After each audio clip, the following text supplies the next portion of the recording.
Donc la voyance et l'argent, ça n'est pas une maladie honteuse, ça n'est pas, même si c'est une profession atypique, parce que malheureusement, on n'a pas nécessairement 100% de réussite, on peut être très spectaculaire comme on peut l'être moins.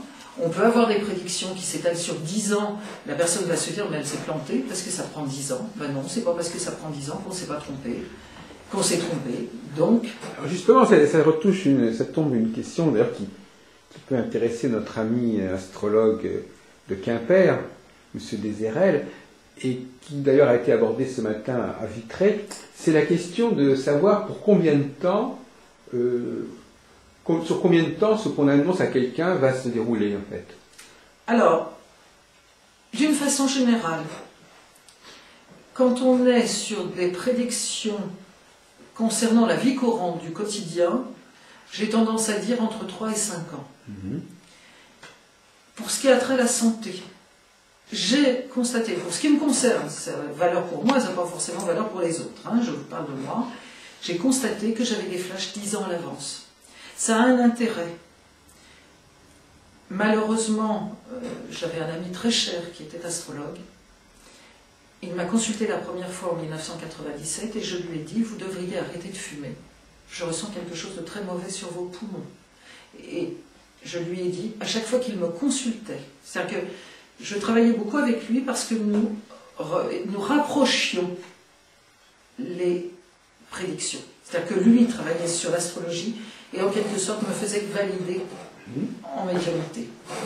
C'est d'autant plus intéressant que j'ai des flashs concernant les planètes. Par exemple, quelquefois je vais dire à quelqu'un, écoutez, on me parle de Pluton, alors regardez ce que fabrique Pluton dans votre ciel, moi je ne connais rien, mais voilà, on parle de Pluton sur vous. Ou alors je vais dire, tiens, il y a un problème chez Meller, il y a eu un jumeau utérin ou quelque chose comme ça, voilà, vous pouvez aller voir de ce côté-là. On me donne le flash avec la planète, etc., bien que je ne sois pas astrologue. Donc, pour répondre plus précisément à votre question, là j'ai fait une digression, la maladie est quelque chose, cet homme, je lui ai dit, donc en 97, arrêtez de fumer. Parce que ça va se dégrader sur très longtemps. Pour éviter que quelque chose se produise, il faut le faire très tôt. Pour moi, ça lui donnait l'opportunité de ne pas avoir ce cancer.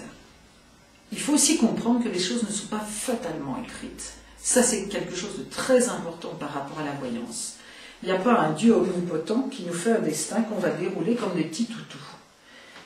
Il y a certes un Dieu, une lumière, appelez-le comme vous voulez. On arrive pour résoudre nos épreuves, on les résout à notre rythme, comme on peut, en étant le plus propre et le plus droit possible, en faisant le bien, si tant est que ce soit possible. Mais au bout du compte, quand on va voir, quand on fait une consultation de voyance, il y a des grands axes, mais ça doit surtout être pour faire les bons choix. C'est-à-dire, pour terminer sur la santé, ce monsieur a développé un cancer au bout de 10 ans, il est mort étouffé. J'avais eu ce flash en 97, il est mort en novembre 2007.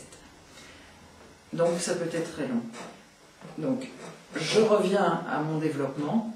Pour ce qui concerne la voyance, je me bats aussi, je vous ai parlé de l'INAD longuement, je me bats aussi contre cette idée qu'on va voir une voyante qui va vous dire « Voilà monsieur, vous allez avoir 2 enfants, vous allez aller travailler à telle usine, dans 20 ans vous serez licencié, ensuite vous allez avoir un cancer et vous allez mourir. » Ça, ce sont des inepties. Il y a des moments où ça peut même être criminel. La voyance, c'est « je vais voir une voyante et elle va m'aider à faire les bons choix ». La seule chose qu'un voyant que n'a pas, ou un médium que n'a pas, je dirais le commun des mortels, et ça n'est pas péjoratif, c'est les 2 conséquences d'un choix. C'est-à-dire, je prends la route de droite, je vais me retrouver dans un château, je prends la route de gauche, je vais me retrouver dans un relais. C'est tout. La voyance sert à ça, à faire les bons choix. Des choses, oui. À faire les bons choix. Mais ça ne sert pas à prendre des décisions à la place d'eux. Quand on me demande en consultation, et vous, qu'est-ce que vous feriez? Je réponds à la personne invariablement, mais je ne suis pas vous. Je peux vous répondre à titre privé, moi en tant que personne, en tant que femme, ce que je ferais, mais c'est valable pour moi, ça n'est pas nécessairement valable pour vous. Vous voulez dire que le voyant peut dire qu'est-ce qui va se passer si la personne fait ce choix-là? Oui, ou l'autre choix. Voilà. Oui. Par exemple, Une dame me consulte en me disant, voilà, je suis amoureuse d'un autre homme que mon mari. Le voyant peut dire, voilà madame, vous avez le choix, le libre arbitre. C'est le point prépondérant, le libre arbitre. Ce libre arbitre vous ouvre deux portes. Vous restez avec votre mari, vous partez avec votre amant. Si vous restez avec votre mari, il sera au courant de votre liaison, il vous le fera payer très cher. C'est un exemple, hein, toujours. Hein. Il vous le fera payer très cher. Comment? En vous rendant une vie infernale. Par contre, comme vous aurez fait le choix de rester, vous allez en baver pendant un petit moment. Maintenant, vous choisissez de partir avec votre amant, c'est un monsieur qui est un peu léger, qui ne sera jamais fidèle, qui au bout de 10 ans vous quittera. Et ben voilà, vous avez le choix. Mais la voyante n'est pas là pour vous dire « Oh ben madame, ça c'est écrit, vous avez quitté votre mari. » Il y a des grandes tendances, c'est-à-dire qu'il y a des moments où on se dit ben, « c'est un peu compliqué qu'elle ne le fasse pas », donc il y a des grandes tendances, mais il n'y a rien d'écrit au sens strict. On pourrait dire d'une certaine manière, Catherine Doxy, que les personnes parfois posent mal les questions. C'est-à-dire que par exemple, la personne va poser la question de qu'est-ce qui va passer si je fais ça, mais elle n'imagine pas qu'il y ait d'autres choix possibles. Donc elle n'a pas en tête les différents choix autres. Alors qu'on va lui répondre sur on va lui répondre par rapport à la question qu'elle a posée, on ne va pas lui répondre sur les questions qu'elle n'a pas posées. Si, parce qu'on peut aussi dévier, si vous voulez. C'est-à-dire que parfois, il y a des messages que les consultants ne demandent pas, mais ils les ont quand même. Oui, et puis, ça, c'est un guide que nous captons, mon mari et moi, qui se prénomme Nestor. Je vous ai parlé longuement de Jeanne. Et Nestor dit toujours, on a les bonnes réponses aux bonnes questions. C'est-à-dire que parfois, j'ai des consultants qui me posent une question, et leur dit, non mais attendez là, Jeanne me dit, attends, là c'est mal formulé. Alors, il recommence, il nous la repose autrement. Et effectivement, parfois, en changeant l'ordre des mots, on finit par avoir une question qui tient la route, et surtout la réponse qui tient la route. Mais malgré tout, donc effectivement, bon, si on revient à tout ce qu'on a dit depuis le départ, il y a quand même le livre de vie, oui, avec des choses qu'on n'a pas le choix de ne pas rencontrer, de ne pas faire. Absolument, absolument. J'ai eu des cas, notamment dans le cadre de la maladie, et ça m'avait fait penser à une phrase qu'avait dit le pape Jean-Paul II, qui m'avait beaucoup étonnée. Donc j'en avais parlé avec Jeanne ensuite, parce que je trouvais ça incongru au départ. Le pape Jean-Paul II avait dit, à un moment donné, à des gens qui... avait dit à un moment donné à des gens qui étaient malades, je vous pardonne d'être malade. Et donc, pour moi, ça m'avait beaucoup surpris. C'est-à-dire, comment peut-on pardonner à des personnes d'être malades alors même que, écoutez, elles ont demandé. Et donc, les esprits, effectivement, nous ont expliqué que parfois, et c'est à ça que sert le spiritisme, justement, des questions aussi larges que ça, que parfois, eh bien, on pouvait être malade parce que dans une autre vie, on avait fait des choses pas très bien. Oui. Donc là, l'épreuve est dans la maladie. C'est pas pour autant des maladies mortelles, ça peut être curable, évidemment, mais l'épreuve est dans la maladie, dans le but de réparer. Alors là, on retombe dans cette fameuse question de comment le monde de l'autre côté est organisé. L'histoire du... il y aurait donc une sorte de comptabilité de nos bonnes actions, de mauvaises actions, tout ça serait enregistré. Alors déjà...